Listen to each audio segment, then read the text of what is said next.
Shooter ready. Yep. Shooter ready? Stand by. Shooter ready. Stand by. Shooter, are you ready? Stand by. Shooter ready. Stand by. Shooter ready? Stand by.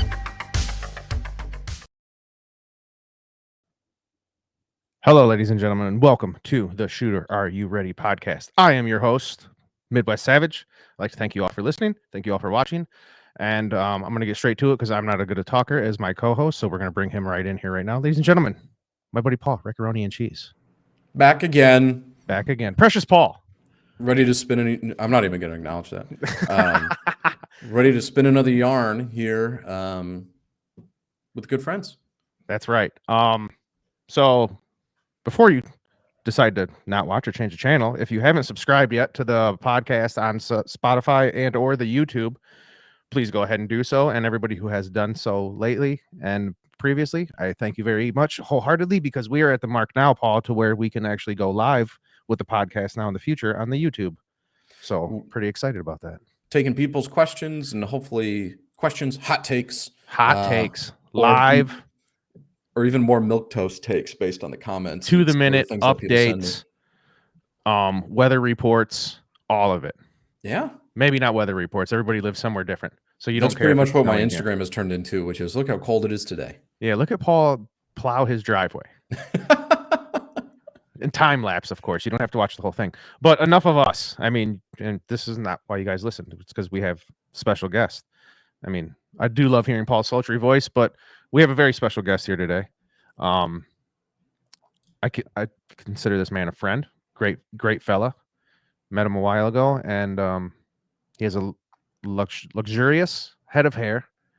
Fantastic beard. We're all about the beards here on the podcast. I don't know if you guys have noticed. If you haven't been watching the YouTube, a lot of great beards have come across this podcast. Certainly a theme. Paul needs to step it up, obviously. All baby-faced over there. Nope. But, ladies and gentlemen, our special guest today, That Guy Opossum. Opossum. There he is. There he is. Fantastic hair. Luxurious beard. And to any other guest who has a luxurious beard, Possum, we're going to get right into it. What kind of beard products do you use, buddy? So I actually have a beard straightener. I actually straighten my beard before Dude, coming on. I blow dry mine every morning just so it looks nice. Otherwise, you walk around with a matted dog look. Doesn't look good. I noticed you straighten. I can smell our own, you know. I know when a man straightens his beard. There we go. Looking great. Looking great. Appreciate it. It's the Beard Struggle. It has like the Viking, Eddie Hall, Thor Pearson. They endorse this company. There you go. I use their straightener and like a couple brushes, and then I literally forgot, but JMac actually locks. Oh, the JMac beard oils. Yeah, it's all about that. They teamed up with another company. I forgot their name. I'll probably remember after the podcast. But I use their stuff, some of their pomades. I've been using their oil because my buddy Kyle from Red Beard Gunworks, they made a beard oil for him. And I've been using that. I use the oils. I straighten. I blow dry. I got to dry it. Boom. There we go. Yep. Dude, it smells amazing. Thank you for sharing the screen. I love it when Paul. I love it when Paul pulls stuff up for me. I feel like a real podcast host. It's like Cosmoline, but for your hair and beard. I don't necessarily know. I don't know if that's necessarily the best marketing. That's a good sales pitch, man. See, I need to get into the beard butter and call it just the Cosmoline for your beard and hair. Butter. It is unisex. There you go. Just in case. Hey, we don't. It's 2025, dude. It is the current year. It is the current year. But wow, they got a lot of stuff out here. Actually, they don't mess around. Oh wait, well let me go back. They got their own pomade. Oh yeah, dude, you gotta have that hair looking good. Have you seen Justin? That dude is dappered out. He's got product in there. Not hating. Justin, dude, great hair. Justin's love it. Always looking fresh. Dude, he looks like he always comes from the barber. I've never seen him like looking shabby, and it's like that's a lot of upkeep. You catch me looking shabby, believe me. You're probably looking at me right now like this dude needs to shave. I do. And you know what? For the women out there, look at the men with the beards. Okay, appreciate them. Mm-hmm. Appreciate them. A lot of work goes into this. Women can relate easily. if I'm straightening my beard, women got to straighten their hair and things like that. You got to blow dry, you got to upkeep, and also it's different oils. You know, a lot of people didn't realize that. Oh, look, Paul's going deep into the beard community here. Look at soothe and smooth, soften and style. The beard struggle. Mm-hmm. There you go. Just Look at these dropping names. combs. Dude, forget about it. Is that a sandalwood beach comb? Dude, forget about it. No, about Jeez. that. The boar bristle? Dude, The all right. roller beard brush is like phenomenal. The reason being is Oh, yeah, that's what I use when I straighten. Right Yep. there when I blow dry.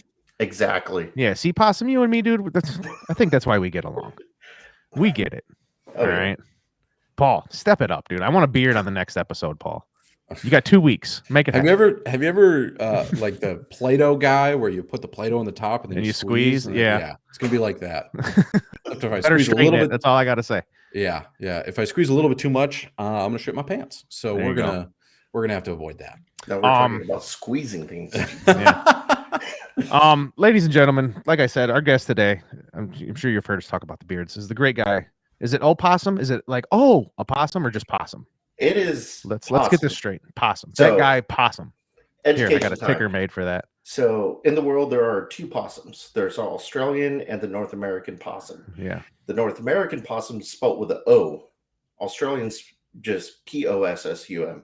Because we love vowels in this country. So the possum in Australia looks nice and cute. Over here, this is like Ratzilla. Dude, I don't know. I have had many issues with opossums in my day. Let me tell you. I have 3 key stories I'm going to share real quick. First one, I was 8 years old. Oh boy. For some reason, we used to keep the dog food in a container out in the garage. One day, maybe young Jamie forgot to put the lid on the dog food, okay? Maybe. Anyways, I go out there to get the dog food. Boom, wild possum inside of this thing. And so what do? I scream and run like a little girl into my house, panicking. And my brother goes out there. My mom ends up calling animal control. Animal control guy comes and just wrangles that thing up barehanded and just walks out of the garage with it. Next story, I was taking out the garbage. There was this baby possum in my garbage can just laying there. I freaked out. I ran. I screamed. I was an older man at this point. I had a beard. And I just took the garbage can and kind of slightly tipped it over and let the little baby guy fall out. And the last one, I was at work in the middle of the night because I work all hours of the day. I am staring down at my feet as I'm walking in this backyard in the pitch black, just with like a little flashlight on my head. I look up and there's this huge, like the size of 2 footballs taped together possum just sitting on this fence staring at me. And I screamed like a woman again. And then my boss, who was in the backyard, goes, "What the hell are you screaming about?" I was like, "There's this huge possum on the fence." He's like, "Yeah, I walked right past it." I was like, "It didn't scare you?" He's like, "Why? It's just a possum." But those things are creepy. They got long, like gnarly faces. They got these teeth. Oh, whoa, the ones in Australia do look cute. Son of a bitch. See? Why don't we get some of those? We got these rat face things with teeth that hiss. They play dead. Oh, one time my dog, oh, look at that guy. He's just eating. My dog was shaking up a possum in the backyard, and I ran out there to like see what the hell all the commotion was. And that possum was leaning up against a tree and looked like what's his name? Miles Dyson from Terminator 2. The dude who worked for, he's like holding the detonator, like breathing. That's what the possum was doing. And he's just, and I was like, oh man, this guy ain't going to make it. And then I just kind of walked away. And then 5 minutes later, I came back and he was gone. Anyways, that's enough. That's my possum stories. Oh, and then I met this fantastic guy we're talking to now. This possum, my favorite possum, who doesn't scare me. Anyways, I digress. But yes, I met Possum. I think it was just through Instagram. I can't even remember. I remember something. I sent you what the hell did I do? I bought some stickers off you or something. We had, and I know one thing for sure is this guy was a shitty animator and tried shaking me down for money. And you were like, "Where'd you get that?" I was like, "Yeah, it was this dude, but I don't know. He's kind of shitty." And then like next thing I know, you're texting me like, "Fuck this dude." I was like, "Man, I know. I feel bad for even saying his name to you. I apologize." And then that dude's messaging me, "Hey man, tell your buddy I'll give him money, if he does this." And I was like, "Dude, that's between you two." And I blocked the dude. And yeah, I don't know. But then me and Possum became friends because there's shitty people on the internet. We're trauma bonded friends. Yeah, right. PTSD. We share the same PTSD over somebody trying to illustrate a logo for us. Yeah, it was because we had been talking on the gram for a little bit, and then you had bought some stickers, and then I had some other artwork ideas that I wanted to do, Right. and I just wanted to get out there. You sent me like Reddit and a few other things, and you go, "Hey, there's this one guy, but Yeah. like he did make that, but I mean, he gave me a hard time, blah blah blah. But I don't know, maybe you want to do the same to you? Nah, Yeah, totally. Now I have a guy who I will swear by and give his name out to everybody. I got this dude who works for a great price, and everything that I've done in the last year and a half has been illustrated by this guy, and he's fantastic. And I also go through Sketchy Lefty, little name drop. He does some things for me too, but I've learned there's 2 people, maybe 3 that I go through now that are decent, and that's, I don't mess with that other guy anymore. I don't even remember his yeah, name. Fuck me that guy neither. though. But Sketchy Lefty did Oscar, my Wasser 10. Yep. I was like, hey, I want, this. And he goes, cool. Dude, he was super helpful, things like that. Oh yeah. He And just then, did a couple of my rifles that I can't wait to turn into stickers. They look awesome. and then I had Jacob, Artist with a Gun. Oh yeah, I know him. Oh, dude. I wish he still did work, but oh man, like Paul's dropping screens like crazy. he did. There you go. Yeah, Yeah. that's Let's Sketchy blow Lefty. that up. And he actually did the whole little possum in the corner. Wait, See it go to there. the right. Yeah, there. Look at that nasty looking thing with his teeth. Yeah. Yeah. Anyways, Possum, this is a shooting podcast. We should be talking about shooting and shooting related things, but if you've listened or if you heard before, we like to jump right off the rails quick and what's the word I'm looking for here, Paul? We do it a lot. There's a better word. Bird. I don't know.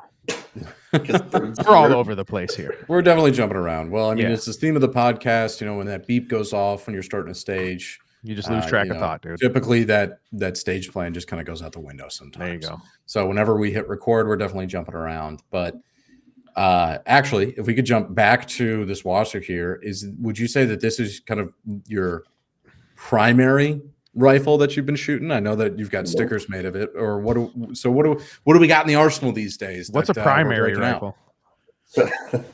So actually, if you were to pull that up and show the description and the details, but I'll go ahead and say it as well. Oscar is the gun that I've done pretty much everything with. I've learned what to do, what not to do, what to polish, what not to polish, what to remove, what not to remove. That gun was supposed to look completely different than what it looks like now. And that gun has currently between 35 and 40,000 rounds through it. Hell yeah. Back in 2016, 2017, whenever I started back up again, because I did take a hiatus for a couple of years. I was running the snot out of Oscar for a while. And then I got my 104 FR, my 545, and then I started running that quite a bit. And then actually, yeah, damn, I ran Oscar for quite a while. And then is this currently, so what's on our screen right now? Is this currently how Oscar is set up? Or do you kind of have a little bit of that restless gun syndrome where, hey, I've got this part, I'm going to throw it on here. Let's see how this looks. Let's see how this works. Or are you pretty static with your builds? So with Oscar, that's how he looks. Right now he's getting worked on because the front training is cracked. Oh, yeah.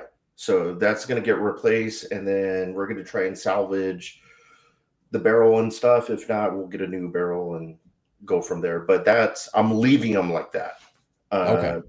The reason being is I kept on trying to change the design. I was like, hey, let me do that. And that's a Landtech Draken brake on there, pin and welded. And then let's see, that's the old Midwest Industries handguard. That was before Keymod and M-Lock ever came out. That Midwest Industries came out with that. And I bought that, I threw it on that gun back in 2012. whenever I started really getting into competitive shooting. Copper Custom Cheese Grater, RS Regulate 301 M, Oh yeah. AKML. That's a Holosun HS503G ACSS with the ACSS. And then that slab side actually came from Afghanistan from a buddy of mine. He brought that back for me and gifted that to me. And that's actually one of the original slab sides because they did bluing first, then they went to enamel painting, and then that's when they went to the aluminum waffles. But that one was blued. So it's one of the first AK mags in the world. Damn. Only if it could talk. Let's see. US AOG Palm. trigger. Is that a US Palm? Yes, actually, that is a OG US Palm grip that I actually stippled myself. So Is that a Polish side folder? No, that is a Ace skeleton stock, but it used to have a side folder. I removed it and just screwed it in as fixed. Nice. You know what I know? You name your rifles. That's Oscar. I need to. I had none of mine have a name, and now I feel like maybe this is why they don't like me. They're He's just actually nameless the children. only one. Yeah, he's actually the only one. The favorite. On the website, I believe I put a picture of where it kind of derived from because I worked at the sharpshooter gun shop in my hometown. And one of the gunsmiths always talked shit about AKs. Always. And one day I was working on my 550 wrap and I hadn't finished it yet and I left it on his gun bench. Well, you don't leave stuff on Frank's gun bench. And so I come back. I was like, where's my AK? And he goes, I don't know where the AK rack's at. And I look, and all of a sudden in the trash can labeled AK, like AK gun rack or something like that, my AK's inside the trash can with the 550 cord draped over it. Nice. Oh my God. We got to hit what's ORDDLLC.com is where you can find Possum's website and buy some stickers. And he's got other fancy stuff: gun butter, ALG parts, retainer pins, Meridian muzzle devices, Krebs custom safeties, all types of stuff. Possum's got it going on right now. He's not trying, ladies and gentlemen. He's doing it right now. Hey, wonder where you heard that from, sir. Yeah, I got that from you. That was a very motivational quote I got from Possum a while ago because he's like, oh, man, I see you out there doing it. Da, da, da. And I was like, nah, dude, I'm trying. He's like, nah, man, you're not trying. So that hit me home. I was like, you know what? I am doing some stuff. I'm not trying. I'm actually out there doing it. So that was a nice little uplifting moment for me because I am doing things. They may not be the best, but damn it, I'm doing it. There's probably a possum outside. Yeah. The dog sees a possum. He's freaking out. Yeah. I think that's a great saying, though, about, actually getting out and doing things. It's something that we talk a lot about here, too. Yeah. So I guess we talk a lot about the matches that we're looking to shoot in 2025. It's late February right now, March, April, May, kind of turning around that corner. Possum, any matches that you're really looking forward to shooting this year? Or I guess what's the plan for 2025 looking like for you? So, fortunately, I am still recovering from surgery right now. I'm on workers' comp, so that's kind of my main focus right now. Mm-hmm. And then I get a few other health problems that I'm just kind of focusing on. If I'm healthy enough and I'm off workers' comp and God willing, I want to shoot KalashBash. I've only missed one. I did not shoot one KalashBash, and that was 2021. But I've pretty much shot every single one. And then I want to go back to focusing on USPSA and Steel Challenge. That was something I was started ramping up last year. Mm-hmm. I did become a either B or A class shooter. I can't remember in Steel Challenge in a matter of about a month, just doing that.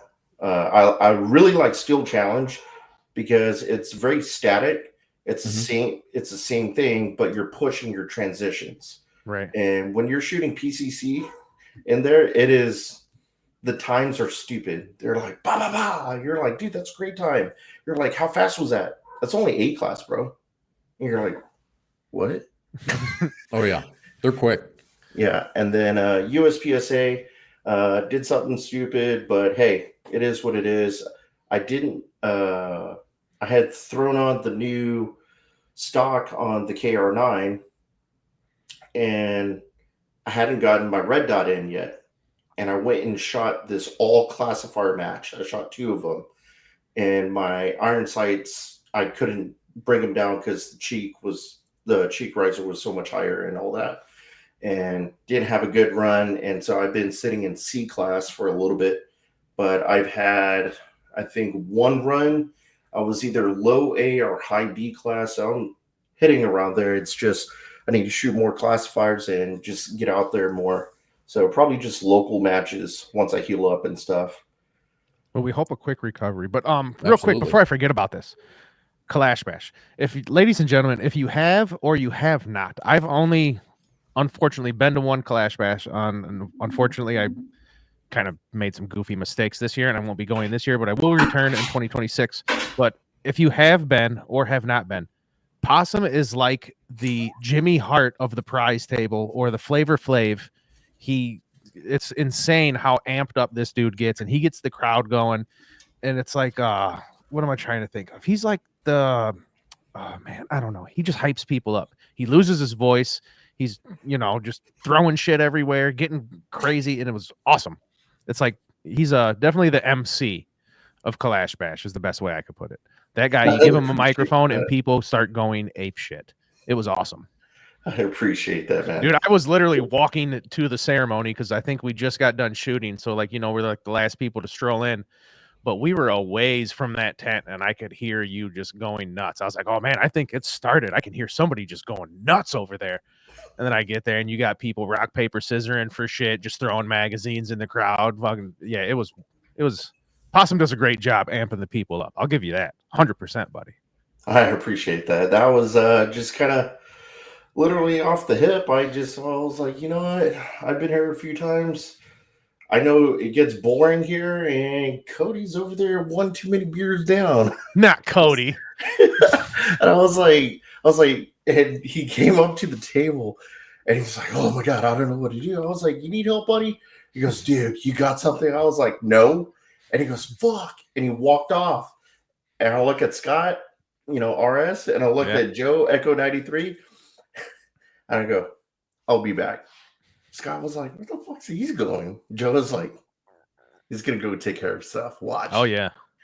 And then no mic. And I was like, Rachel, I need a mic. She goes, I don't know where they're at.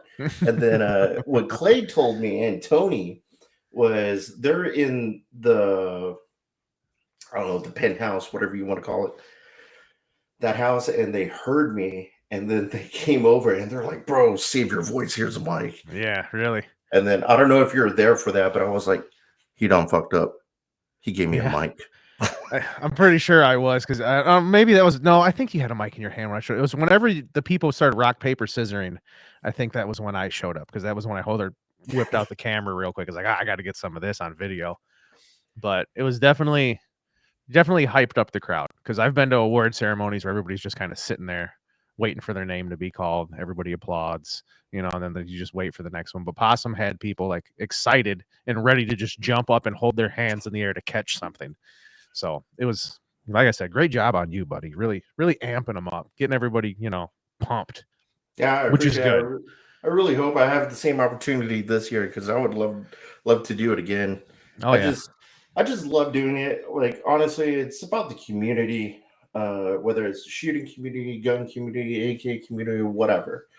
It's it's literally tattooed on my fingers for crying out loud. I have something FAFO YOLO. We have all heard it, right? So fuck around, find out. How do you know you're going to have you heard this talk before. That was that day. I was like, you're not trying, you're doing. Yeah. I go, how do I know I'm gonna be a successful business owner or a good competitive shooter or things like that. Well, you got to go fuck around and find out, buddy. You got to Oh, go yeah. and do it. You got to just go put in the work. But why? Why should you do that? You only live once. You only Yeah. live once, You right? got to push it, And dude. there's one thing to do. Let's go. There you go. And that's it. You know, and, you know, as cheesy as it sounds or whatever, that's something that I live by. And whenever I saw that opportunity, I just got out of this retreat, this awesome veteran retreat. Shout out to Operation Red Wing Foundation. Great retreat. Did a lot of personal work on myself and made huge strides. And whenever the KB, that moment, they're like, Possum, there's an opportunity. And I was like, you know what? Gotta go fuck around and find out, buddy. Because I only live once. Yeah, let's go. And dude, I don't regret it. Yep. Oh my god. Oh yeah. Speaking of, I'm gonna do a little selfish promotion for you if you guys haven't heard before. ORDD LLC is Possum's website where I said you can find all types of fun little gun parts and stickers and all types of other little accoutrement you may need. And he's also a very proud representative for a company I very much enjoy and I very much love, and it's RS Regulate.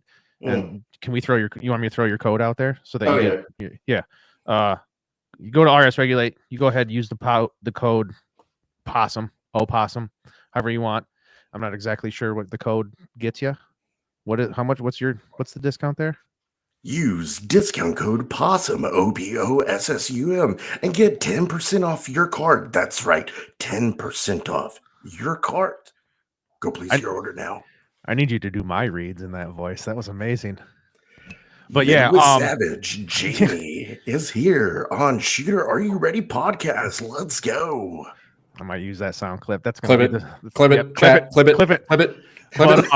But no, honestly, RS Regulate is a fantastic company, and every time I go to the website, I'm not even just beating people off here audioly and through the video on the YouTube, but I use Possum's code every time I buy something from there, and it's, you know, everybody likes to save money. A little bit goes a long way, and I've never had an issue with an RS Regulate product, and I wholeheartedly support them and will back them up on anything. So if you're looking for optic mounts, which is a question I see 1,000 times a day on Reddit, I just got this AK, I need an optic mount, and I upvote everybody that says RS Regulate, because to me that's the standard. That's you can't really go wrong with it. Just because a lot of people get that I'm not mentioning other company names, a lot of people get that other one that's all one piece. And when it's not lined up over the center bore, they're like, oh, what's wrong with this? I'm like, well, if you had RS Regulate, you could adjust right where you want that bad boy, because it's, two pieces and it works out fantastically. That's why I love my RS Regulate mounts and handguards. Yeah, the companies, like that, they'll put in the sorry about that. They'll say close it or either dead center or close enough. Well, what does that tell you? Give me a dead center. Yeah, I'm close enough when I sight in. That's my own fault. Okay, I want my optic to be right on, though. It's close enough. It's just an AK. It's just that is probably the one thing that drives me insane. Is a lot of people shortchange, the AK. It's like, oh, it's just an AK. It's like, dude, if you get a good gun and you know how to run it, dude, you can do so much. Yeah, hell yeah. But this is actually a sick build. Dude, I'm just clicking around. Half the stuff I didn't even know that they had, but this is pretty cool. I like this. That's a GKR 10 DS, so DS double slot over there, and you still got that little sling loop cutout right there. Nice. That is 10.37. You see, I'm just a shooter. I just I'm truly a fan. I've been a fan of RS Regulate. Shout out to Clay out there, because Clay. Me and him, we used to shoot in the squad together all the time for years. And one day, doing a video, he tags RS and goes, yo, Scott, hook up my boy. And that's kind of where it took off, because I started noticing RS was liking some of my posts on my old personal page. And, talked to the guys in the squad, talked to Clay. He's like, bro, that's RS, like solid company, Midwest company. So, like I said, I'll back them any day of the week. Honestly, not just trying to beat off RS here, but great product. I have many amounts, many hand guards, and never actually. I think it was. I'm not 100% sure if it was Scott at KalashBash, but somebody there pushed me because they had a Baril and I had one and it just sat in my safe, and I was like, "You guys make a handguard for the Baril?" Yeah. I was like, "Whoa." I was like, "I gotta go home and order one of these." I was like, "Whoa, what stock is this?" "Oh, that's a Polish or a folding stock." I think it was a Polish one I got, and I was like, "What?" And then I went home and decked my Baril out just like that with my RS Regulate handguard, because I was amazed they made one, because I didn't really like my handguard on my Baril. So it was right where I went as soon as I got back to Illinois. RSregulate.com with code Possum. Did you hear me, Jamie? Stay tuned. Oh, yeah, I will. That's all I'm saying. I look, dude. And you know what? Aside from that, a lot of companies out there have sales, right? A lot of companies are like, oh, it's Memorial Day. It's 10% off everything. RS had that sale a while ago with the code Zelda, and shit was like 40% off. Blew my fucking mind. Yes, I bought some stuff. Yes, I bought more hand guards. Yes, I bought another optic mount because it was ridiculously marked down, and I couldn't believe how long that sale went on. And I just kept I was like, oh, I got paid again, and the sale is still going on. I might as well buy something else. And that was fantastic. I mean, that was a deal amongst deals. You couldn't not buy something during that sale. So keep an eye out, because RS Regulate always has good stuff, and you might get a hell of a deal, like when they had that Zelda code going on. I got a question for you, Jamie. What is the one thing that stands out for you from RS Regulate? Like, why you keep on going back to RS? Because it's, I don't know. It's as far as the optic mounts, we'll just go with the optic mounts. I mean, handguards, yeah, fantastic. But let's be honest here. It's RS. They make great handguards, but they're known for the optic mounts. And I have other, like I said, company optic mounts, and that is just, like I said, it's like gold standard. It works. It fits tight. The adjustability to left to right on the top mount is fantastic, because it's like you said, it's not good enough. It's right where you need it to be, like where you want it to be, without being like, well, it's pretty canted, so I guess I'm just twist this optic all the way to the right to make it work. And it's just very good product, honestly. I run the optic mounts on my rifles, and I'm going to agree with Jamie on this one, where it's just, man, I think I've had and I don't know the exact, it's like the full length, but I run Yugo rifles, and for the longest time, it was actually pretty hard to find stuff that fit Yugo rifles. Yeah. Now it's gotten a lot easier with just kind of the proliferation of Zastava over the last couple of years. But for the longest time, RS was kind of the only one that I could find that would fit the Yugo rail. That wasn't just complete dog shit. So I've had that one forever. And I run an LPVO. And if you're going to run something that's magnified, if you have a little bit of a cant or an issue with the mount, it's just amplified. I think there's some ways that you can cheat with a dot sometimes. But if you're going to throw a 1 to 10 or a 1 to 8 on there, it really becomes apparent that something's wrong when you also not only magnify in, but start to go out to distance a little bit. And they just work. I also kind of follow along with the Jurassic Park thing, where it's like, if it's heavy, that means it's good and expensive. And their handguards aren't heavy, but their optic mounts are just solid. Yeah. Yeah. It's amazing sales. For me, it's so a little bit background on me is I'm a certified machinist, and I'm currently going back to school for manufacturing engineering. And the thing is, when I look at pieces of metal, like shout out to Show, his little tool, I actually have it on the table, is I look for chatter marks, because I don't know if y'all guys ever worked with metal, but if you got like super gaps between the lines, that's a sign they're just buzzing through and trying to hurry up and get it produced, right? If the lines are super, super tight and you don't feel much of a rib, all right, it's not for her pleasure, I'm just saying, right? But if it's a little very faint and you don't feel those rises, those chatter marks, dude, they're trying to get as good of a finish as possible, and it's trying to find that balance. And with RS, I have no complaints. Right. And he holds a very, very high QC standard. He sent me because I am his shooter. He sent me some what are those, the markdown ones, because the there's blems. I was gonna the mention blims. that. Yeah. Okay. Yeah, Finish what you're saying. So the blim, right? And I was like, I get it. And he goes, tell me what you can find that's wrong with it. Yeah. And I was like, yeah, exactly, dude. I was like, I get what you're okay, saying hold here. on. And I was like, there's a scratch. That's it. He goes, doesn't pass my QC. I was like, wow. Yeah. I was like, you're strict. And he goes, somebody's getting anxious over there, but he holds that super high, QC, and I greatly appreciate. Give me 1 second. No, you're good. Everybody's got dogs. Yeah, I do. Luckily, I keep mine in the house. I'm in my garage. But I'm gonna touch on what he was just honestly saying, because there's a time where, like I said, aside from the amazing sales, there's been a couple times where I am. Well, I'm not even going to sugarcoat it. I'm just going to come out and say it. I've been a cheap bastard. Okay. And I go on the website and I look at the blem section. There's a lot of websites where I'll hit the search bar and hit blem to see if there's any marked down stuff, just because I'm a cheap bastard and I save money. But like he was saying, I've bought a few optic mounts from RS that were in the blem category that were marked down in price. And I remember I got them and I was doing the same thing as Possum. I'm looking them over like, I don't get it. It came in a different box. That's it's like the only difference I can check on here is that it came in a different box. And it's like, I don't know. I would have sold this thing, full price. I don't understand what's wrong with it. Because everybody likes to save money. Yeah. I still believe it's still usable. But if you go to the blem section and you order stuff and you can still use my discount code on the RS regular. Yeah.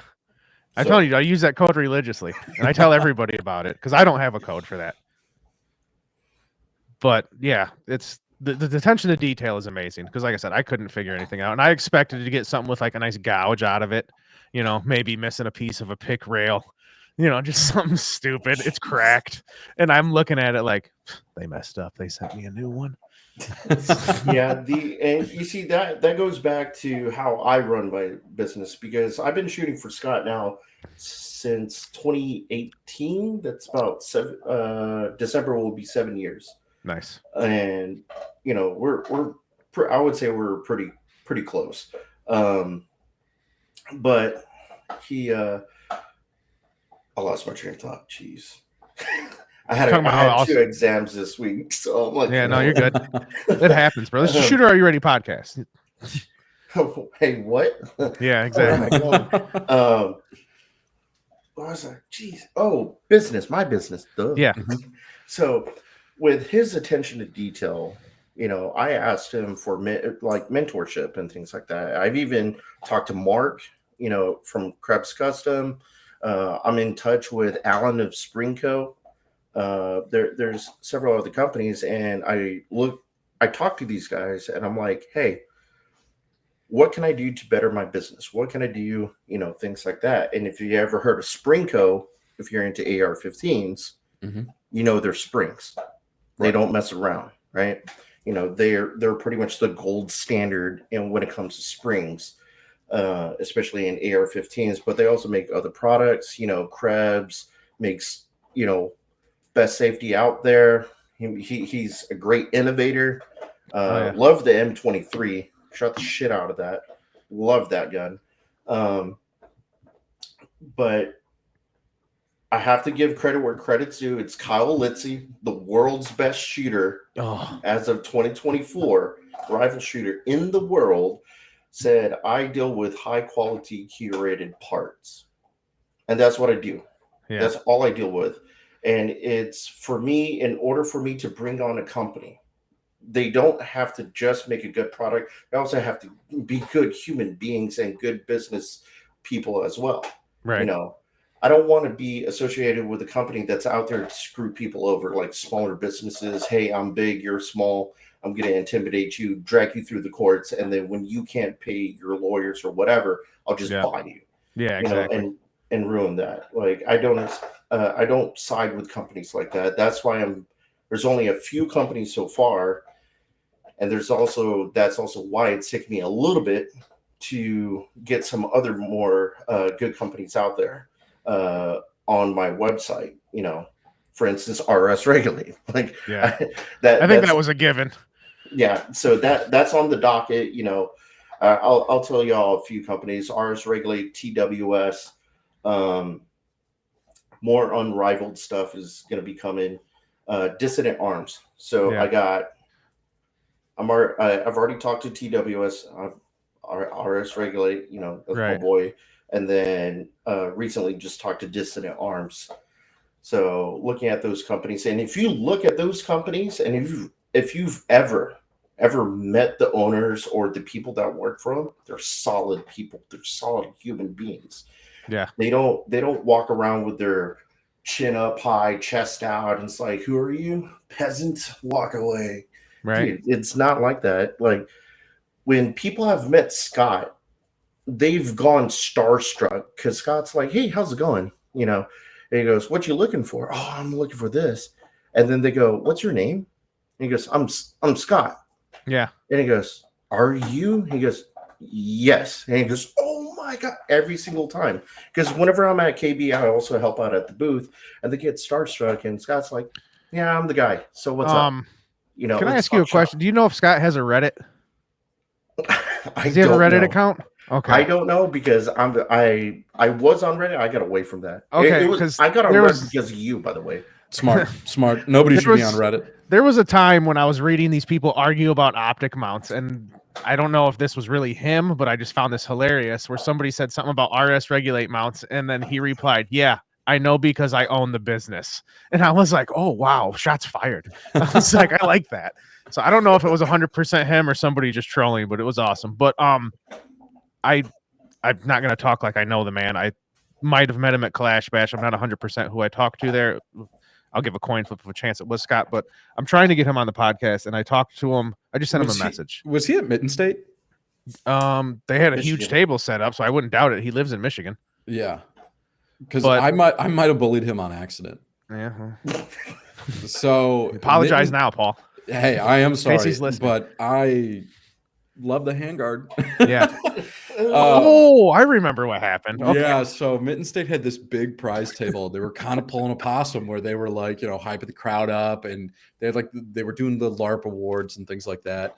And they were going around, and if your number got drawn, you came up and you got what you wanted. But they were doing it where it wasn't like, all right, number one gets to pick kind of like from the prize table, or like this is for a specific thing.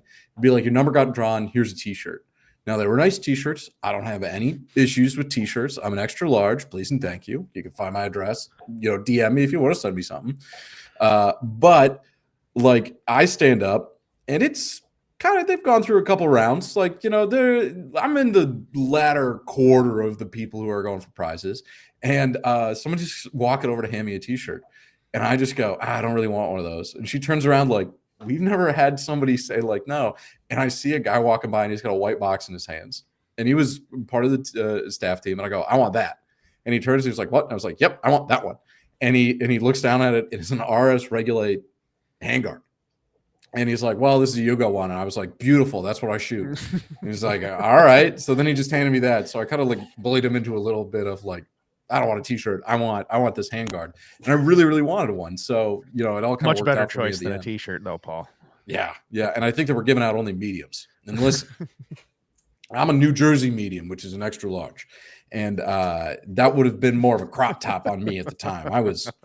I had like a hot dog sheen going on. You walk into like a 7-Eleven and you see them on the rollers, and they just got that glisten under that was me at the time. I was very hefty. But as I was leaving, there was an older gentleman who came over, and he was like, hey, do you know kind of like about RS Regulate? I was like, yep, I'm running the mounts. Like, really, really like them. And he was like, oh, all right, well, this one's a little tricky to put on. You got to tip it.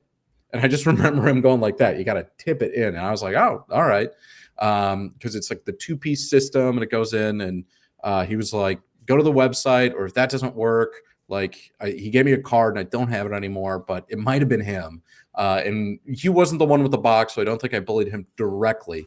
But I was definitely somebody who was not pleased with what I was receiving. Was he wearing any wrists, like wrist braces? I can't remember. I don't remember either. Yeah. We're getting on 7 months. We'll see him again, hopefully in July when we go back to Mittens. Yeah, absolutely, absolutely. And hopefully me and him will have talked on this podcast by then. He told me I gotta wait, but that's enough of that. We're not gonna sit here and hype up future guests, but I'm pretty excited about it. Like I said, I mean, honestly, I don't know. It just amazes me how many people say yes, and I can't wait to talk to them. Absolutely. Possum, you've got a storefront, obviously, on the website. You're interfaced with other individuals that are around the industry. Are there any trends that you're seeing in either firearms, AK space, parts going into 2025 that you're excited about, not excited about, or things that you wish I wish people would stop doing this? Oh, so nice. Me and Mark, he's like, ooh, ding, ding, ding. So me and Mark actually talked about this. And this was, because where I'm coming from. Another thing I wanted to point out is I'm not just a high quality curated gun parts dealer. I'm also a third party R&D and T&E as well. So I do R&D on some companies. I currently have about 3 things in the frying pan for my own self, and also T&E. Hey, you don't got time to shoot, hit your boy up. I'm a machinist. I'm going back to school for engineering. I understand metallurgy. I'm a shooter, right? So going to your question, I'm sick and tired of people Gucciing out their stuff. It's you're getting all the nice gizmos and things like that, but can you run your shit? Oh, wait. Who do I sound like? I sound like Neil. Yeah. Neil's my boy. I love Neil. And Neil's the one dude. And you can walk up to it, it's like, yo, bro, check out my shit. And he's like, yeah, can you run it? Can you fucking run your shit? Yeah. And that's what drives me insane is, people want the bourgeois and all this stuff. And it's like, dude, that's great and all, but can you make it function properly? Can you make it benefit for the shooter? Yeah. I know you hang out with Mark quite a bit, Jamie, and that's where Mark comes from.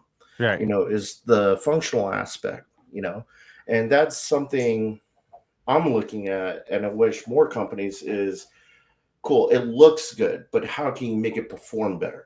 That's why I like, Kyle. There's a lot of posting going on, and I think it's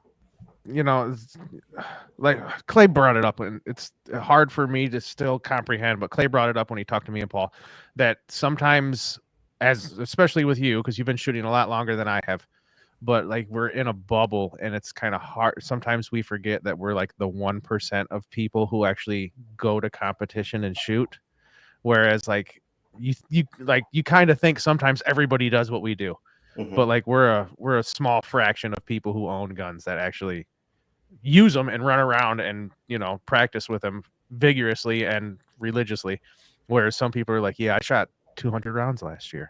Look at how cool my gun looks, Yeah, most definitely, 1,000%. Yeah, 1,000%. And sorry to chime in, but it's no. Another thing, a lot of people don't really know a lot, but I'm also a firearms instructor. I haven't been as active. I helped stood up this defensive shooting program more tailored towards concealed carry, and this brings up the whole Gucci-ness and things like that. So whenever I was the lead instructor for that program, imagine a dojo, but for shooting. It was called the Shooting Dojo at the range at Austin. Bow to your sensei. But body. So, but over there, this is where I've had students come into class, at a beginner level, and they have a tricked out staccato. I was like, cool. Is that where you're going to be carrying every day? Well, I don't know. I was like, okay, whatever. Yeah. Run your gun. Well, you can't, you don't know how to run it, things like that. Eventually they get comfortable with staccato. So there was white belt, green belt, blue belt, purple, and black, right? When you go to green belt, you do outside the waistband. When you do blue belt and the higher up belts, it's all from concealed carry. And this is where we would see the transition they would go from their staccato to, let's say, a 365 or 48 or 19, right? Then all of a sudden the shooting goes to shit. Hey, you mind? He got a yak stick. That's his kryptonite, and he just goes crazy. But they change their gun. They don't know how to, run the gun, and they're like, "Oh, I need to get the new barrel ported and blah blah blah." It's like, no, the fuck you don't. Run your gun as it is right now. Understand what you're doing. All that stuff can come later. Don't make it look nice. Just run the shit. Understand how your gun works. And the thing is, no product out there is going to fix bad shooting. Period. If you suck at shooting, you suck. Yeah. Okay? No, wait a minute. Now, look, if I was doing bad hitting targets at a competition, you're telling me the EO Tech is not going to help me. No, but an Tech endpoint can only help you so much. And the thing is, it's you're saying you can't buy skill? Okay, now look, I'll admit, slightly guilty on this. I buy a lot of stuff. Okay, Paul has seen. I've got like 3 EO Techs, and I just bought one last week. But Paul has seen my array of optics that I buy and don't use. Okay, I have or win and don't use. Yeah, I win a lot of things. I mean, I switch a lot of stuff out. I'm always like, oh, what's that? I want to try that. I'm easily sold to. Okay, you got something flashy, I'll buy it.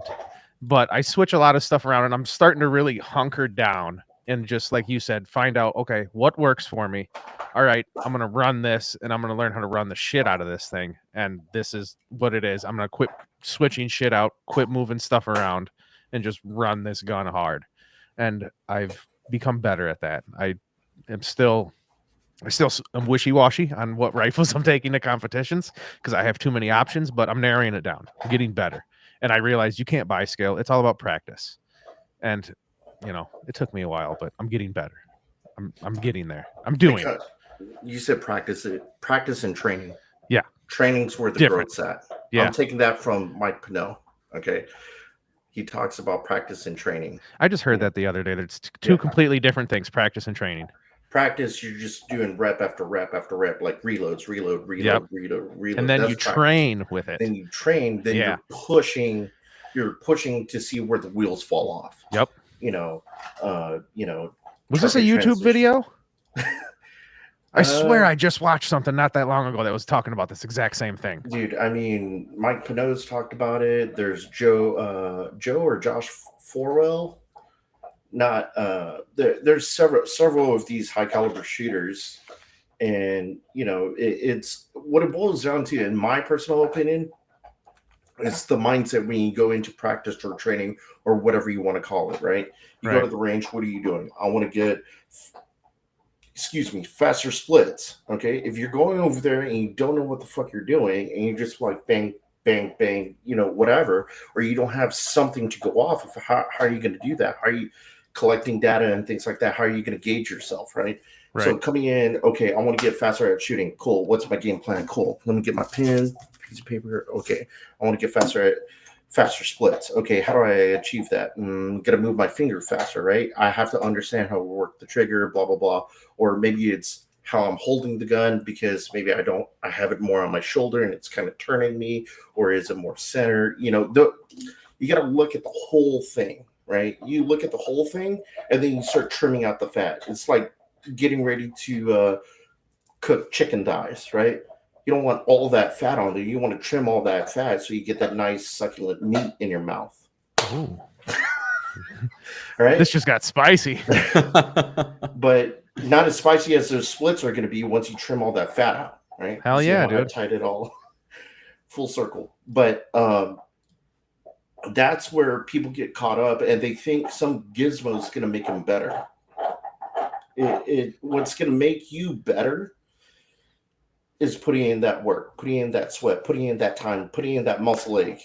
Cool, I want to get better at shooting. Dude, 5 to 15 minutes of just doing something mundane is going to help you out so much more than going out to the range for 3 hours once a month and not really do anything and not having a plan. If you just go, cool, 10 minutes, I'm just going to sit here and reload my pistol all the time and understand what I'm doing, and breaking it down. And that's where I wish, you know, that's coming from the shooting, the instructor, the teaching, that side, you know, because people want to focus on, oh, it's Delta Force, or no, not a Delta Force, not shit on those guys, because those guys are rad. I'm a fucking Navy SEAL. Hey, did you know I'm a fucking Navy SEAL? Yeah, SEAL team, blah, blah, blah. And it's like, oh, okay, dude, like you and everybody else out there, right? Right. And, you know, I'm a veteran. And if you look at like some of those operators and SEAL dudes, there's a big difference. You know, I'm not saying all the SEAL guys are bad, but they have a reputation. They like to beat their chest. And I used to work alongside one as an instructor, and it was annoying. You know, it was annoying because it's like, bro, you don't do that anymore. And then probably the worst part was he was contradicting what I was saying, and it was like, bro, what? It was like, do you research, bro? And yeah, it was funny because it got to a point where I had to lay it out there, and you know, it's like all of a sudden I did better splits, shot better with the pistol and things like that. And I made the comment. I was like, how's that SEAL team for you? Like, I was just regular 82nd Airborne Division, like, you know, not super high speed and things like that. And he's just like, oh, bro, how'd you do that? And I was like, oh, now you want to fucking listen. You know, and all it is just setting the ego aside, just shelving that. Because I'm not going to lie, I did have an ego after I got out and things like, it was like, I'm fucking US Army paratrooper, blah, blah, blah. And then all of a sudden it's like, cool. And then I'm seeing like kids out shooting me at a competition. I'm like, bro, what? Like, I went overseas. I'm a fucking Army vet. Like, what's going on? And the thing was, I could shelf my pride and my ego, and I go, teach me how you did this. Yeah. You know, well, and it's like an on-running joke me and Paul have of, what's your raw time?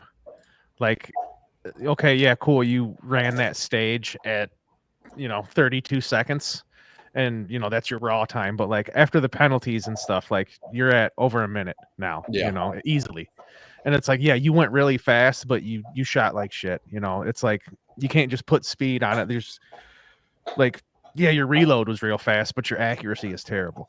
It's certain things you got to focus on that matter rather than practicing the wrong thing.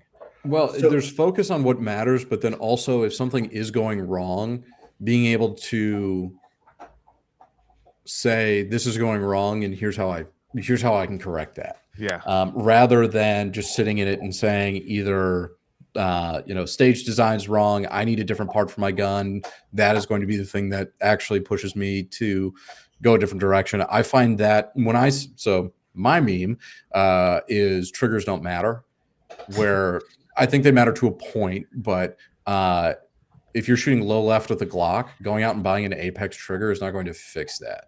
Yeah. Like that's grip. It could grip vision, kind of take your pick of the big two or the big three. But if you're not going to address those and you're just going to try to buy a new trigger and think that's going to get me my splits, that's going to get me my hits, that's not actually going to work. You have to have the humility to, hey, can you videotape me? Yeah, I want to put it up on Instagram, but I also want to see what my hips are doing. What are my feet doing?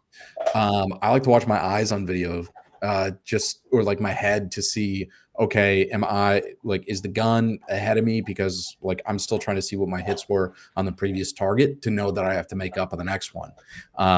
And like you can learn something from everyone. You don't have to, just kind of like what you described, Possum. Yeah, he's a Navy SEAL, but this person is also maybe faster with the pistol, but he might have something to teach about a rifle that somebody else might not know. You can learn something from anybody. And even if it's just, I don't want to do that. Sometimes bad examples are just as good examples, where you can point to somebody and you can say, well, geez, why is this guy doing it this way? I don't want to do it that way. And the advice that I hear him coming around and giving, that's kind of counterintuitive to what my lived experience or what I'm seeing is. And I wish for me that more people would kind of approach matches and training with a little bit more learning mindset than a I'm gonna go win mindset, or I'm gonna, look at this. I shot all alpha. Excellent. You did it in 35 minutes. This other guy did it in 10 seconds. Like, kind of anybody can do that. If you're shooting, that type of groups, let's open it up a little bit and let's try to drive something. Like what you were saying, let's go. It's all over your website. Like, all right, you're getting hits. Let's go. Yeah. Let's pick up the pace. What does it mean to pick up the pace? Is that connecting more with the trigger? Is that doing this? But like, yeah, I mean, man, you got me fired up already. Yeah, like so I'll give you two things that I used to really drive home. Well, one of them I would drive home. The other one was how I taught. So with new shooters, I go eyes up, sights, breathe, press. Eyes up, sights, breathe, press. Now you break that down. What is eyes? Eyes, I get to see where I'm going. I get to look at my target. Sights.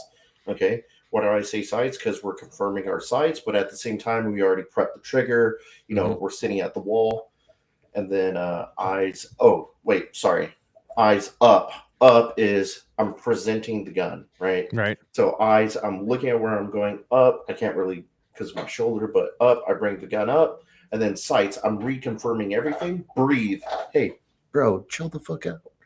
Because you're like, you're doing that. And also 9 out of 10 times, new shooters, they don't breathe. Yeah. They don't. Like, they hold their breath. I'm guilty of that. Your mind's going through all this stuff. And there's times where, like last year, where I shot a stage and I did this. I was like, and I was like, oh my God. I was like, dude, I need a woosah, right? And just exhale and then just press the trigger. And you're just doing it repetition. And the one thing that I always harped on, even till this day, if I run into my old students, we never sacrifice what? And I was like, accuracy. You never sacrifice accuracy. There's precision and accuracy, right? So accuracy is me hitting the target, right? Precision is how tight are my shots to each other, right? You can be precise, but not accurate. You can be accurate and not precise. And you can also be both. And that's where ramping up that speed. If you're shooting, KalashBash, because it's a hot topic, right? You're at KalashBash and you're stacking rounds, bro. Speed it the fuck up. Yeah. Like, open it up a little bit more, But then all of a sudden you see Alpha Delta, and all of a sudden it's like, whoa, slow it down, what's buddy. going on? Now see that, Wait, 100% guilty of that. No, don't slow it down. Ask yourself, what did I do? What did I do? Are you conscious enough? Can you go, hey, I loosen my grip? Are you paying attention enough? Do you have that into, like, you want to be one? As corny, as cliche as it sounds, you want to understand what you're doing. And then it gets to a point of a subconscious level. And then all of a sudden the gun acts a different way, whether a pistol or a rifle, right? All of a sudden it acts a different way. You're like, I know what I did wrong. Because now you fully understand what you're doing. Don't slow it down. Because how you gain and push yourself further is at speed. In order to get better at speed, you have to train at speed. You don't get faster doing it slow. Slow is smooth. Smooth is fast. That's shit. Okay? Fast, that's shit. Slow is slow. Fast is fucking fast. Yeah. And smooth, it could be smooth either way.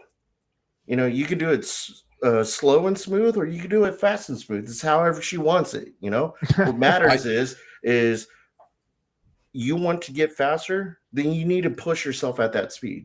If not, if I'm pushing and I'm like, bah, bah, bah, bah, bah, bah, 2 alpha, cool. I need to ramp it up. I need to see how much more I can get out of it. And that's pushing yourself those limits. That's where the training comes into play. Doing doubles. I don't know if you know the doubles drill. Ben Stoker kind of really talks about it, but doing doubles, and all of a sudden your group's all in the alpha, then you ramp it up. All of a sudden now you get maybe 1, maybe 2 Charlie, but you go, hey, that was a bad trick press. My grip kind of loosened up. I know what's going on. But then you go, bah, bah, bah, bah, and then all of a sudden you get nothing but Charlies and a couple Deltas and maybe a couple Mikes as well. And then you go, okay, cool. This is where I hit. And then you look at your paper and you go, okay, my hits are here, here, and here. I can identify what's going on. And Let me replay in my mind. You know what? That's not a good enough. You know what? Let me watch the video that I recorded. Oh, cool. Where's my shot timer? Okay, cool. Okay. Now this translates to this. Okay, this makes sense. Because sometimes, and I've caught myself too, is where whenever I'm training and stuff, and I seriously believe I did this, and then I watched the video and I didn't, and I actually stuttered or whatever. And then I looked at the time and I thought I did it, let's say the second shot out of 5, but I actually did it on the 4th shot. You know what I mean? But then we have these great tools, cell phones, shot timers, paper. That's like, I love shooting. Like Steel's awesome. Steel's awesome. It gives you that pings, that satisfaction. I love it. But paper will never lie to you for the most part. You know, unless you got some idiot shooter shooting next to you and he starts hitting your paper. I've had that during a training session. I had to walk out. I was like, breathe. Just breathe, bro. I was that guy in a rifle class. We were on the 50-yard range, and they had your paper up down at the end of the 50 and your number underneath it. And then we did something, stood up, talked about it, sat back down, and completely forgot what my number was and started shooting my buddies. Now my groups were fantastic. So, you know, that's more of a positive to him. But I just want to get a heat check here. If somebody were to come up to you and say, like, they're shooting USPSA stage and they're like, that was kind of a dumpster fire of a stage. I'm going to slow down and get my hits. What are your first thoughts when somebody says they're going to do that? No. I'm going to say no, and why? I just get kicked out. What I do? All I did was strip my shit. Oh, there we are. I just turned the furnace off. What just happened? Everybody wasn't moving. My bad. I'm either going to say no, or I would say I wouldn't do that. I would probably I was like, me personally, I probably wouldn't do that. But why would you want to slow down? And this is something, you know, teaching my students and things like that I kind of ingrained in their head. It's like, why would you slow down? Because the problem doesn't exist at that lower speed, right? So let's throw some numbers. I'm a number guy. So 0, 50, or 50 and 100, right? All this in between. At 50, I'm dialed in. I'm not swerving or going crazy, right? I'm dialed in, right? But I hit 100 and, you know, motorcycle, all of a sudden I'm like not doing something right and think, well, let me slow down so I can get this. Well, I want to achieve a faster time, right? That's the goal. Then why the fuck are you going to slow down? Right. Identify what's going on at speed. And then if you cannot identify at that speed, if I'm going 100 and I cannot identify what's going on, then I'm going to tailor it back. I'm not going to tailor it down to 50. I'm going to go 95. I'm going to go 90 until I can right here identify what's going on. Either that, or I'm going to pay more attention. I'm going to be more hyper focused on certain things, you know, and that just, how much time are you willing to put into yourself and bettering those skills, bettering whatever it is, right? Going to the range and it's like, cool, I'm blasting around, so I'm having a bad day, you know, whatever. Sometimes you just need to go, you know what, today's a bad day. I'm going to go home and dry fire. You know, let me rinse and repeat this. You know, let me do this again. Or you identify the problem immediately and go, you know what, this isn't going to benefit me right here, right now. Or you change your training plan, right? Or you flip it and then you go, okay, I wanted to do this. I'm going to go this way. Don't slow down. Figure out why you're not getting the hits that you want. Is it your dot jumping all over the place? Is it your grip falling apart? Is it just, you know, people are too quick to go, it's a gun. You know, I have a gunsmithing background. People, you know, with Glocks, happens all the time. It's jamming. It's a Glock. It was like, yeah, they typically don't jam, so it's probably you. No, it's not. I'm a retired police officer. And it's like, okay, bud. And then you go, whenever I was at the gunsmithing department, I go, okay, do you mind if I shoot a few rounds through it? And they're like, no, I'll go for it. So get 5 rounds. Bah, bah, bah. Runs fine. And they're like, huh. And then I was like, okay, you come in and you shoot 5 rounds. And then they'll go, bah, bah. You see? And then they go, you see? And I'm like, yeah, don't point the gun at me, bud. Like, how about you stop right there, first off? You know, and it's We're like, done yeah, here. you see? Yeah. And then all of a sudden it's I'm a very nice guy. I don't know how many guns I've been pointing at me. A lot more than my Iraq deployment, I will say that. That's terrible. Which is weird. Jeez. But you know, from gunsmithing to instructing, it's hey, take a look at what you're doing to the gun. Because the gun's going to behave a certain way in how you hold it, how much pressure and things like that, and what you do to it, right? It's natural. There's a, oh my God, there's a constant. The gun's going to constantly do this, right? Mm-hmm. Why is the gun doing this, right? Well, what are you doing to make it go like this? Because the gun does this all the time, but you're adding something or you're not doing something that it needs to do to perform in a certain manner. Like grip, when people do the teacup or a limp grip and they're really low on the gun, and I sit there and I explain it to them. As long as you can approach somebody in a very cordial manner and not berate them or belittle them or really attack their pride, Mm-hmm. Now there's some guys that need that check, but most people don't. But you go over there and it's like, hey, let me show you what I did. Bang, bang, bang.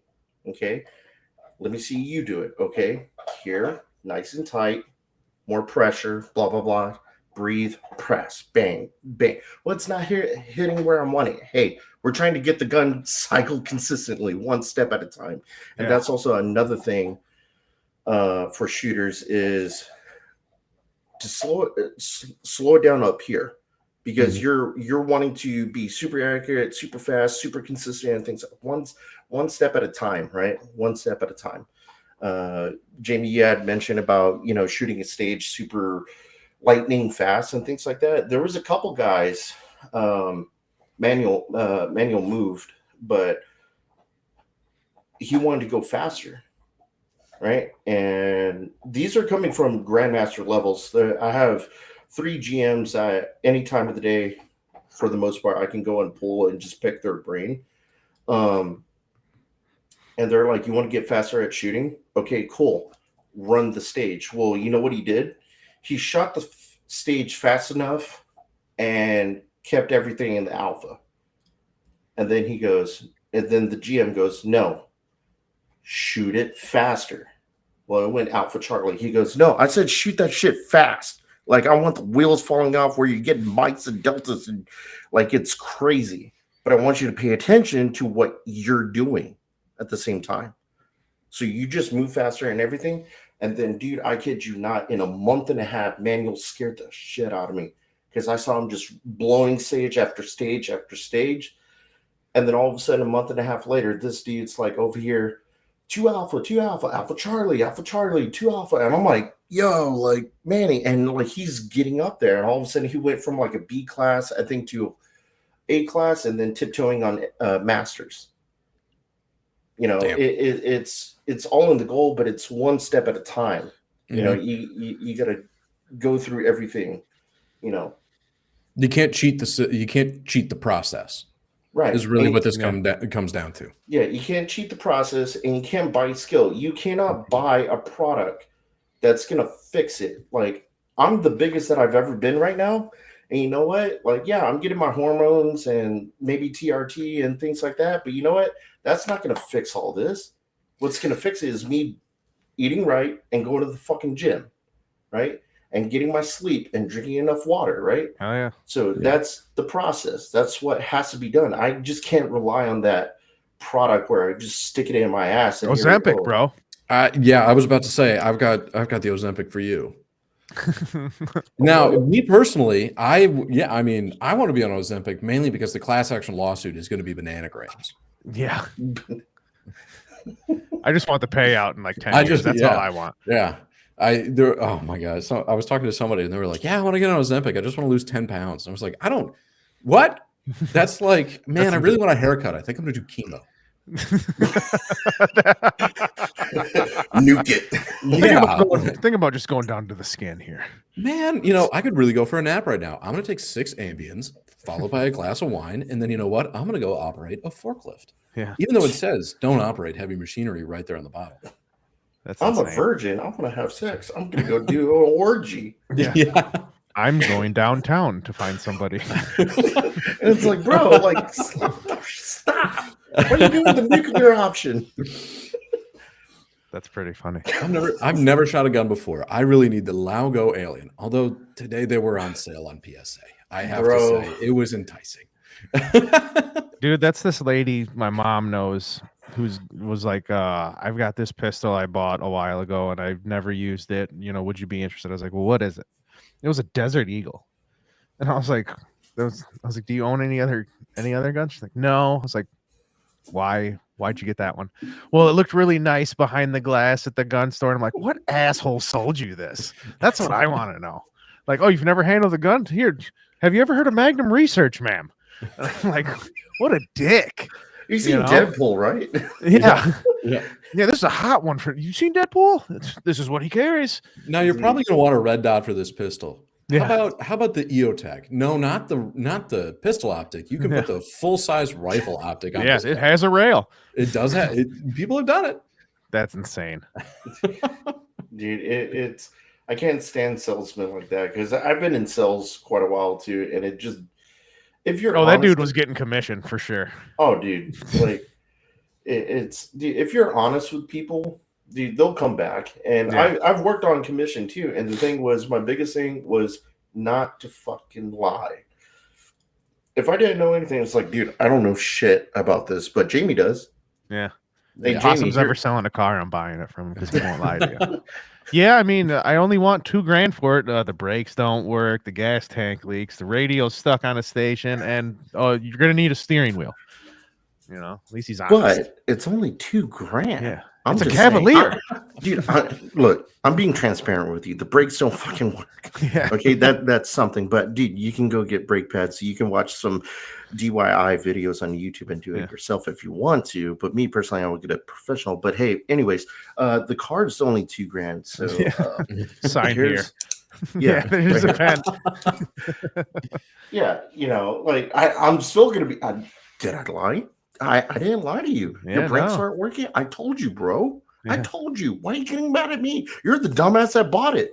But it was only $2,000. But hey, I told you my budget. But it drives me insane, and that's where I felt appreciated as working at that gun shop as an instructor. I could literally just the title. It makes people look different. I don't live on titles and things like that. I've even considered just calling myself, instead of a CEO or owner, just call myself that guy. And whenever I have guys under me, I'm going to call them those guys. Yeah.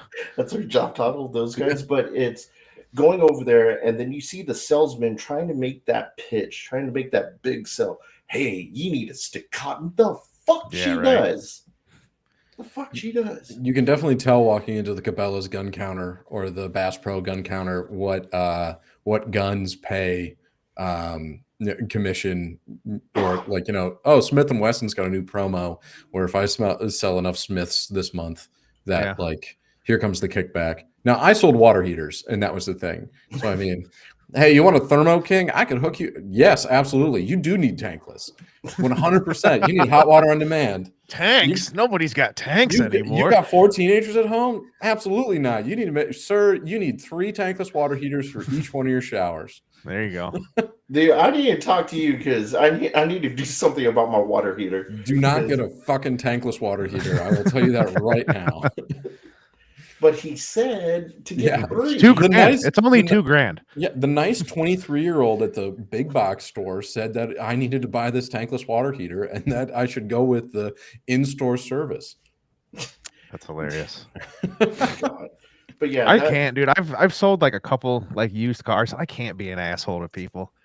Like I can't just be like that. Nothing. This thing's fine. Give me the money. I can't. I'm telling them everything like, well, you're gonna want to check that out. That's been a little questionable in the last couple of months. I've looked at it. I don't know what it is. You might want somebody to look at that if you're gonna drive this thing every day. And it's like I'm too honest with people, and it's not a bad thing. but I can't be that asshole who's gonna rip somebody off. I won't be able to sleep. It's terrible. I'll be totally transparent. I've done that. I've swindled people. I can't, because they maybe when I was deserved younger. it. They deserved it. You know, when you come over here and you go, "Hey, I want a good, reliable gun," right? Yeah. And now I'm from Corpus, so these people are very pinches. This is South Texas, right? And I go, "Hey, get a Glock 19, MMP 9. You know, those two pistols are good to go." And all of a sudden, they go with the Sigma 9. Right. And I'm like, no. And they're like, why? And this is whenever I was working at Academy. And I was like, dude, like, no. Well, at the gun shop and at Academy, but mostly at Academy, I did this. And they're like, no, I'm going to get this. I was like, dude, you say you want a reliable gun. Go home, wait a month, save up that extra $200. And then come back and get the gun. The gun's going to be here. You don't want to buy something and no, you don't know what the fuck you're talking about. Fuck you. And it's like, okay, whatever. Go ahead, buy it. But what about the Taurus? It's Taurus. Is it a good brand? Well, a lot of people buy it. I didn't lie. Yeah. Did not lie. Hey, I bought a Taurus. Okay.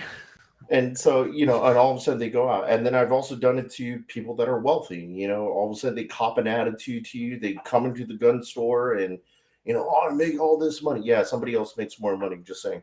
Anyways, it's like, how can I help you? Well, I'm going to flex on you this and all this stuff. And it's like, dude, why are you being a dick? And you know what? All right. Cool. Upsell time. All right. So, yeah, I know this is a Glock 19, but anyways, this Zev right here. So the Zev, and oh man, I was like, hey, yo, Chris, dude, me and Christian were notorious. We're bad. If you got one of us, you're already sold. If you got both of us, you're buying half the store. Dude, we had to upsell like nobody's business. You get the Zev, then you get the Surefire X300 series, then you get freaking not a Hollow Sun, you would get the Chujicon RMR because hey, you want to flex and say, I have a bunch of money. I'm going to make sure you spend money on me. Yeah. And you know what happened? Hard, bro. Hey, do you have those Terran Tactical blood plates? Have you seen those? What are those? I was like, oh, dude, great addition. Dude, next thing you know, $1,000, it goes to almost $5,000. And all of a sudden, we're just sitting there, and it's like, yeah, I'm so great. I'm so great. And it's like, no, you're a dumbass. And you just got played. Get out of my store. Like, yeah. And, you know, those are the times. But most of the time, I'm well, you know, Jamie, from personal experience, I'm very genuine. Yeah. I'm genuine. It's like, hey, dude, you know, whatever. It's like, okay, I'm not going to lie to you. I want you to go and get it from here, but it is what it is. But this place has a better price, or don't fucking buy that shit. Don't. Well, why? Well, I'll tell you why. But I don't know. I just feel like keeping it straight with people, as we're describing here, is the best way to do it. Yeah. But also, like the folks that you sold that Zev to, it's not like you sold them a bad gun. Like they just paid a lot for it. Could I have sold them on the Glock 19 and did like minimal upgrades? Yeah. But you want to sit there and I got a Rolex and I got my, you know, whatever, you know, out in the parking lot, like my Lambo, that's all, you know, things like that. Okay, dude, but you're talking to me like a dick. Like when you start, you know, talking down to me and things like that, then I'm like, I'm going to take advantage of you and get the best out of you because you know what? I'm going to make you eat your words, essentially. I make a bunch of money. Cool. You're going to spend a lot of money, mister. I have a lot of money. Thank you for telling me that. Yeah, exactly. Let me show you to the glass case. You know, and that's it's not for a conscience. Did I sell them back up? No. Right. Could I have sold them on the Glock 19? Yeah, absolutely. And saved them some money, but you know, you want to flex on me and all this stuff, dude. You got the freaking Zev gun with the Chujicon RMR, Surefire X300 with the TTI base extensions, plus the Pelican case and the locks, and then oh yeah, you got that Browning safe because you're gonna buy 10 more guns for me, right, Mr. Money? Oh yeah, dude. Like those people. But genuinely, how I've gained my sales, whenever I worked there was, let's say you come into the store and it goes, hey, I'm on this budget and things like that. Like the Sigmas, I'm going to be in Taurus. They're like, well, this is what I can afford. What do you think? No. They're like, why? Are they not like Glock? No, they're not like Glocks. Here's the Glock, here's the Smith. How do these feel? Okay. Talk to them, educate them. Mm-hmm. Biggest thing is educating people, and if they're open to it, right? You can't teach somebody if they don't want to listen. Taking a horse to drink water, if the horse is not thirsty, it's not going to drink, right? Things like that. And 9 out of 10 times when I've done that and they left, about a week, 2 weeks later, they come back and they get that gun. And then next thing you know, they save up, they get a flashlight. Then they get a holster. Oh, end of the year or mid-year bonuses just came in. I'm going to spend more money. Hey, by the way, Clark, here's a tip. There you go, buddy. Thanks for being honest. Being honest. Thanks for not being that guy who just ripped me off and everybody at the gun, at the range laughs at me for what I bought at the store. And thanks for the high point. Yeah, and not just that. It would morph for me. It morphed from just an acquaintance to friendships. Like I have on my phone multiple customers that are now friends, because I've created that bond and things like that. And it's funny because whenever I worked at the store or I stopped working at that store, they're like, hey, do you still wear? I was like, no, I don't. They're like, damn, well, I'll go somewhere. I was like, no, go ahead and go over there. Go talk to any one of the boys. Like, go talk to Eric. Like, he'll take care of you and tell him that you're my friend. Maybe he can cut you a deal or something. I'm not going to say that he will, but, and I'm still taking care of him. And then I've gone from, hey, what kind of pistol should I get, to what kind of ammo, what kind of holster? Hey, I see you shooting your matches. What can I do? Mm-hmm. Y'all see where I'm going with this, right? Oh, yeah. You start off from, hey, let me purchasing something to help him grow. Now, guess what? Now, not only do we have another gun owner, but we also have somebody that actually runs their guns. Yeah. And that's going to help it grow more. Add it onto the 1%. Exactly. Make it 2. Yep. Absolutely. Son of a bitch, man. Possum, you're a great guy, and that's why I was glad to have you on.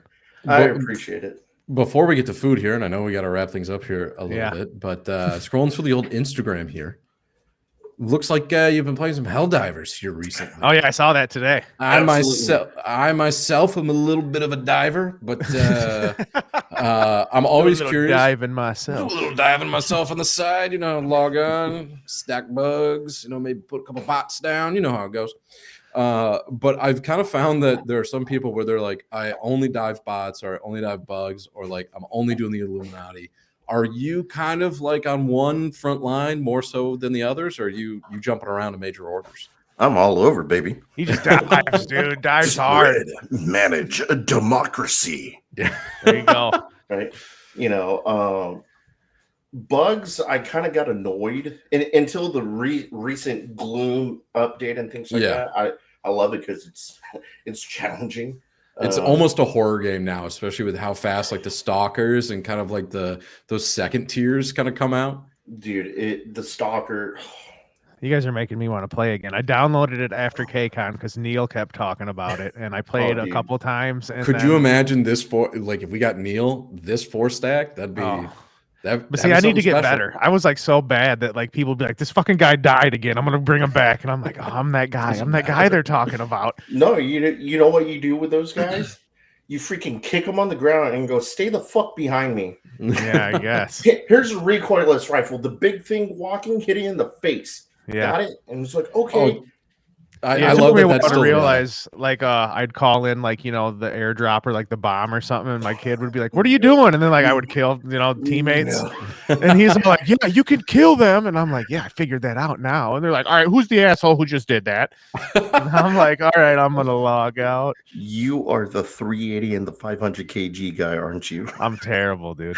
Throwing a 380 so you get that cinematic effect when you're like right at the end when you're evacing. It's a high. It doesn't really matter, and sometimes it can screw you. But it's just nice. Like you're peeling away from the planet. It's just like there's just fire for effect going on down below, and it's just like yeah.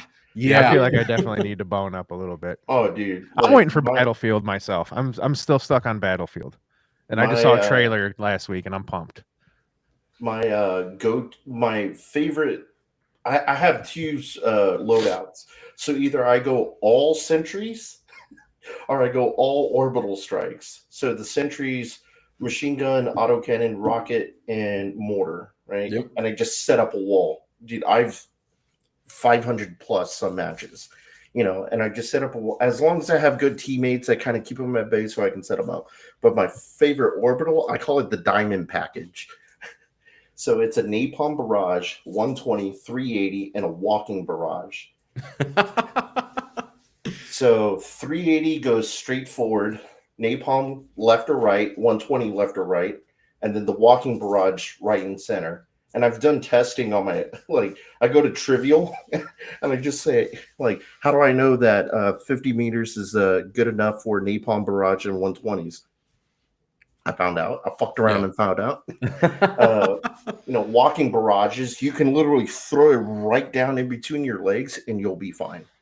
Just stay right there, But that one, you do a diamond forward, all the way front, left, right, and in the back. And then you just, like the Mega Nest, we do, oh, dude, my buddy Aquatic.